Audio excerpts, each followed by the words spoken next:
Thank you for joining the third session of the Fairness in Teaching (FIT) online training. This session discusses the issue of intersected inequalities in STEM education in Europe and presents some related tracks and frameworks. In the EU, 41% of scientists and engineers are women. However, the picture changes when we look at women as self-employed professionals in science, engineering, and information and communication technologies. In these domains, the figure hovers just over 25%. The conclusion is clear. We still need more women in science. Now let's focus on the employment rate by sex, family situation, age, educational level, country of birth, and disability, that is, from a gender plus perspective. If we consider family situation, women, particularly those with children or caregiving responsibilities, tend to have lower employment rates than men. Women often face challenges in balancing work and caring duties, especially in single-parent households, where the risk of unemployment is higher for women than men. This is partly due to an insufficient childcare infrastructure, which forces many women into part-time or informal employment. Regarding age, employment rates among younger women, aged 25 to 39, tend to be lower than for men of the same age group. This difference narrows with age, though gender gaps in older age groups often reflect the cumulative impact of career interruptions due to caregiving. If we now consider education level, women in Europe have generally surpassed men in terms of educational attainment, but this has not fully translated into equivalent employment outcomes. Women with higher education levels have better employment prospects, but across all education levels, employment rates are typically higher for men. Regarding country of birth, immigrant women, especially those from non-EU countries, face greater barriers to employment than men or native-born women. This is due to language barriers, discrimination, and limited access to networks. Finally, if we consider disability, people with disabilities, particularly women, have notably lower employment rates than non-disabled individuals. Women with disabilities are more likely to face additional barriers, including fewer opportunities for education and workplace accessibility challenges. In general, we can identify three main levels of factors that cause inequalities in STEM education. Individual level factors are directly linked to gender stereotypes and self-confidence. For example, women and girls tend to underestimate their own abilities. Organizational level factors relate to the degree to which the organization's culture is oriented towards gender. For example, the extent to which working conditions are equal or unequal for women and men. Finally, social level factors focus on the broader structure of the education system, economic and employment trends, and the welfare and household system. The stereotype threat corresponds to a psychological phenomenon where individuals feel at risk of conforming to negative stereotypes about their social group, which in turn can affect their performance. This effect is particularly noticeable when someone is reminded of a stereotype about their group, for example, women in maths or STEM fields, before performing a related task. The anxiety about potentially confirming the stereotype can lead to increased stress, self-doubt, and cognitive load, ultimately impacting performance. For example, research has shown that when women are reminded of stereotypes that suggest they are less capable in maths, they tend to perform worse on maths tests than if the stereotype is not highlighted. Stereotype threat can occur across different groups and situations, such as age, race, or socioeconomic status, and often leads to lower performance and reduced motivation. Long-term exposure to stereotype threat can discourage individuals from pursuing some fields or goals, perpetuating the underrepresentation of certain groups in areas like STEM.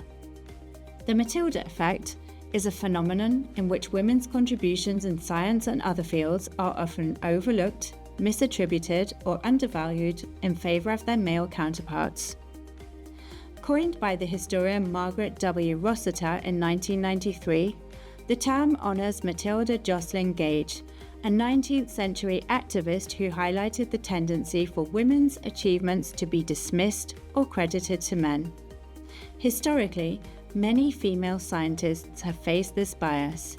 These include Rosalind Franklin, who made key contributions to understanding the structure of DNA, but whose work was overshadowed by her male colleagues who received the Nobel Prize, and Jocelyn Bell Burnell, who discovered pulsars in 1967, yet it was her male supervisor who received the Nobel Prize for the discovery. The Matilda effect continues to impact female scientists, as recognition, funding, and opportunities may be less available to them compared to men. Efforts to address this bias focus on making women's contributions more visible and ensuring equitable recognition across genders in academia and beyond. According to a report of the Organisation for Economic Cooperation and Development in 2018, children of parents with higher levels of education take more maths and science courses at upper secondary level and obtain better results. Moreover, the Programme for International Student Assessment found that in the majority of the 35 participating countries, first and second generation migrant students tended to perform worse than their non-immigrant peers. Finally, according to Eurostat, the educational level of parents, as well as their socio-economic background, is a key factor in determining children's future well-being, economic standing, and careers. But what is the EU framework, and what tools are available to tackle these diverse inequalities in STEM education? Here we present some of the European milestones in the construction of policies in favour of gender equality and intersectionality. The first of these was the Race Equality Directive in 2000. Under this directive, all member states must have or create a specialised body for the promotion of equal treatment on grounds of race and ethnic origin. It defines 4 types of discrimination: direct, indirect, harassment, and instruction to discriminate, which occurs when a person incites another to discriminate against someone else. It covers the fields of employment and occupation, vocational training, membership of employer and employee organisations, social protection, including social security and healthcare, education, and access to goods and services available to the public, including housing. The legislation sets out the minimum requirements. Member states may therefore provide a higher level of protection against discrimination in national legislation. Secondly, the Charter of Fundamental Rights brings together the most important personal freedoms and rights enjoyed by citizens of the EU into one legally binding document. The Charter was declared in 2000 and came into force in 2009. In 2020, the first EU strategy for LGBTIQ equality became effective. It addresses inequalities and challenges affecting lesbian, gay, bisexual, transgender, intersex, and queer or questioning people. It sets out targeted actions, including legal and funding measures. Now we use the initialism LGBTIQA+, which also covers terms such as asexual, non-binary, and pansexual, among others.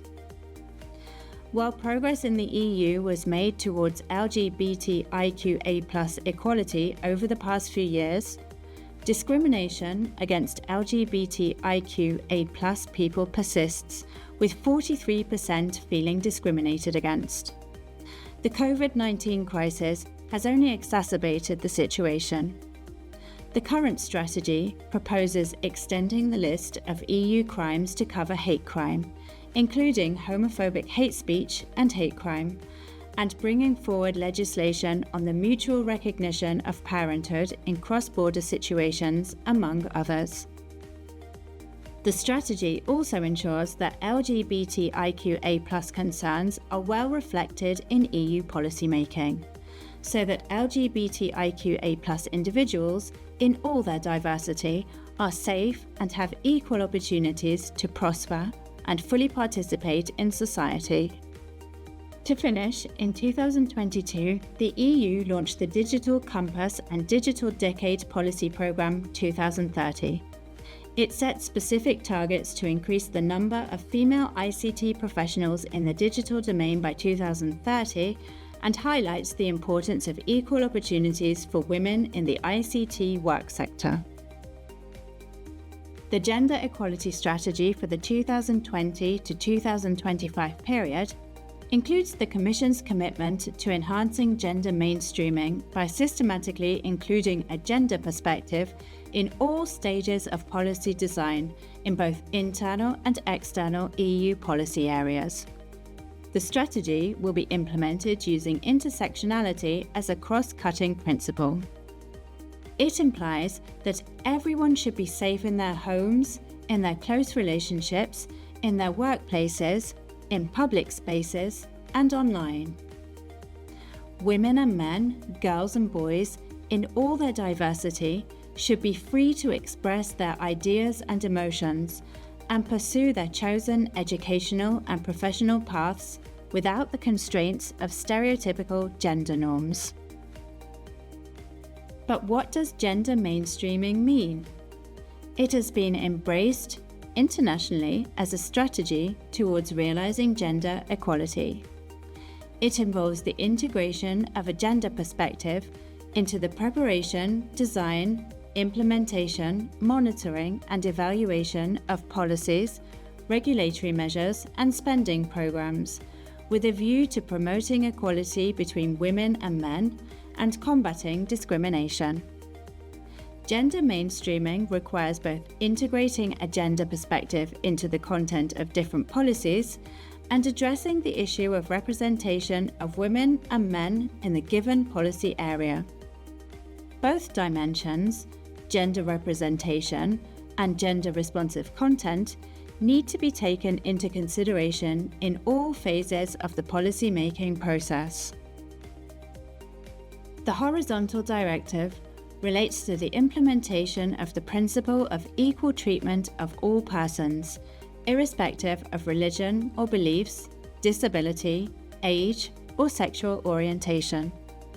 In 2019, the Commission approved a communication highlighting the gaps in protection and proposing ways of facilitating decision-making in the area of non-discrimination. In 2022, the European Parliament adopted a resolution entitled Intersectional Discrimination in the EU, Socio-Economic Situation of Women of African, Middle Eastern, Latin American, and Asian descent. This directive is subject to ongoing debate within the EU. The 2030 Agenda for Sustainable Development focuses on not leaving anyone behind and provides a unique opportunity to build more inclusive and equitable societies.